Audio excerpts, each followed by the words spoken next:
मेरे देश भर से आए हुए युवा साथियों, आप सबको देखकर मेरा हौसला, मेरे भीतर की ऊर्जा और संचित होती है। उस आप सभी के लिए बहुत बहुत धन्यवाद, आप सभी का अभिनंदन। मंच पे बैठे हमारे सारे आदरणीय नेताओं का स्वागत, अभिनंदन आपको। आज एक बहुत ऐतिहासिक दिन है और तमाम वक्ताओं ने राजीव गांधी जी के ऊपर बहुत कुछ बोला है और बहुत लोग आके बहुत कुछ बोलेंगे। मैं आपके सामने, और आज के दिन में मैं समझता हूं कि सबसे ज़्यादा अगर किसी की बात अगर हमें सुननी चाहिए तो वो राजीव गांधी की होनी चाहिए। तो आज मैं अपनी बात ना रखते हुए मैं उनके कहे हुए कुछ चीज़ों को आपके बीच में रखने का प्रयास करता हूं। So to begin with, I'll speak in both English and Hindi because I am a South Indian myself. I know what South Indians who listen to a lot of Hindi go through. So I want to acknowledge the incredible energy of all the youngsters in this room. It is your energy and enthusiasm that keeps us alive and gives me a sense that this struggle will continue. I also pay my respects to all the senior people here. Today is a historic day in which we remember the martyrdom of one of the greatest leaders this country has ever produced. And so I won't say, and a lot of people will be speaking about Rajiv ji. I will not speak much of him, but I will try to keep some words that he gave us as advice in your midst. तो आपका जो संकल्प है, जो भारत जोड़ो का जो संकल्प है, वो इस समय की मांग है। इसमें दो राय नहीं है कि आज जो ताकतें इस देश को विभाजित करके चंद लोगों के हाथ में सौंपना चाहती है, अगर उन ताकतों को रोकना है तो उसका सबसे पहला कदम उस संघर्ष का यही होगा कि हम भारत को जोड़े, भारत के लोगों को जोड़े। लेकिन सवाल उठता है कि भारत को जोड़ने का पहला कदम क्या होगा? और इस सवाल के राजीव गांधी जी के भी कुछ राय थे जो मैं आपके बीच में रखना चाहूंगा। और ये शब्द उन्होंने एक बहुत ऐतिहासिक मौके पे हमारे बीच में इन शब्दों को रखा था। मौका था इंडियन नेशनल कांग्रेस का सेंटिनरी सेशन 28 दिसंबर 1985 में मुंबई में 100 साल पूरे होने पे भारतीय राष्ट्रीय कांग्रेस का एक सेंटिनरी सेशन मुंबई में आयोजित किया गया। और वहां पे इंडियन नेशनल कांग्रेस के प्रेसिडेंट और देश के प्रधानमंत्री होने के नाते राजीव गांधी जी ने एक बहुत ऐतिहासिक भाषण दिया है। और यह भाषण ऐसा है कि जो मैं मानता हूं हर एक कांग्रेस कार्यकर्ता ने इस भाषण को करीब से पढ़ना बहुत जरूरी है।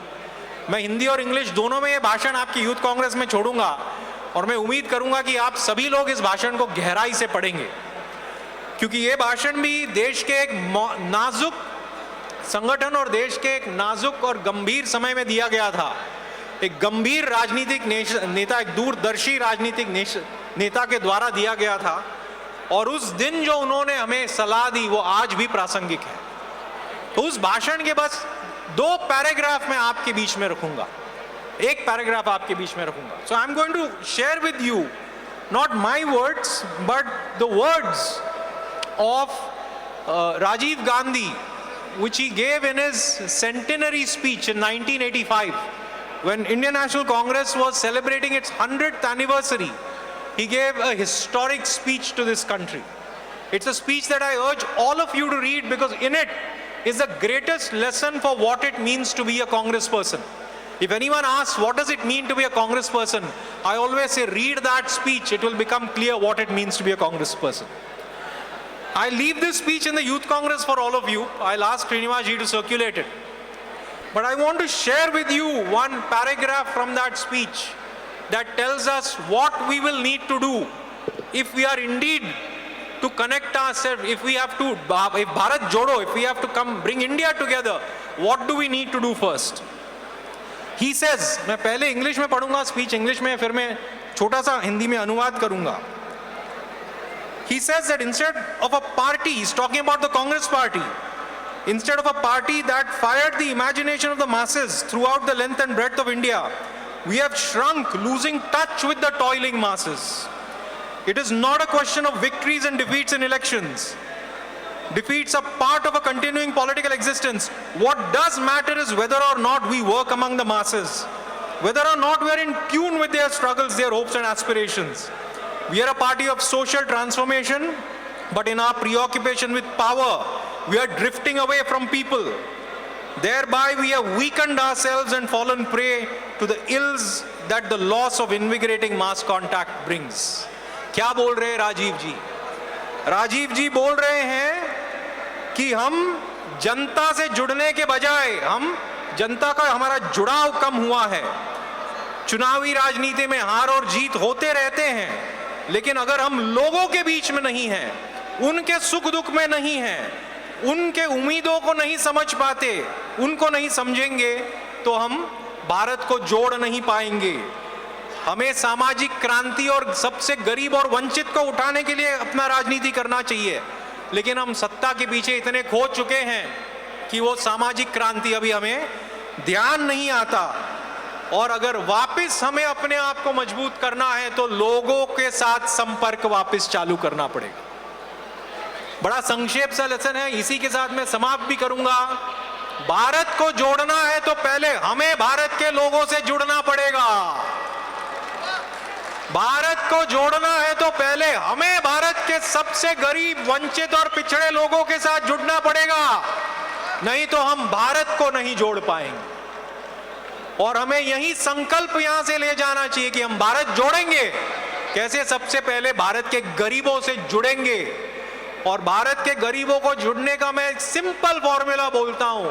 यहां से निकल के हम सब संकल्प करें कि अगले 1 साल में हम सभी 100 दिन गरीबों के कुटिया में बिताएंगे। हम भारत से जुड़ेंगे और फिर हम भारत को जोड़ पाएंगे। I will conclude with one very simple message, my friends. If we have to bring India together, if we have to connect India together, we must first connect with India. We must first, as Rajiv ji said, connect with the poorest, most left behind Indian, the Indian who is being crushed and oppressed. Like our sister Ankita ji just said, those people struggling in the floods of Assam, those Adivasis who are being thrown out of their lands, those women who are being oppressed by this government, those minorities, those Muslim and Christian brothers and sisters of ours who are being crushed. It's there we have to connect to if we have to bring this country back together again. Right? And I'll give you a very simple formula. Let us take the pledge that when we go from here over the next 1 year, we will spend 100 nights in the house of the 100 poorest people we know, the most oppressed people we know. We will then bring ourselves into a position where we can actually do what this country requires and bring it together. With that, I rest my case. I'm with you every step of the way. You are my inspiration. You are my family. I stand shoulder to shoulder and work with you on the mission of saving India, bringing it together and saving India. Jai Hind, Jai Congress, Jai Jagat.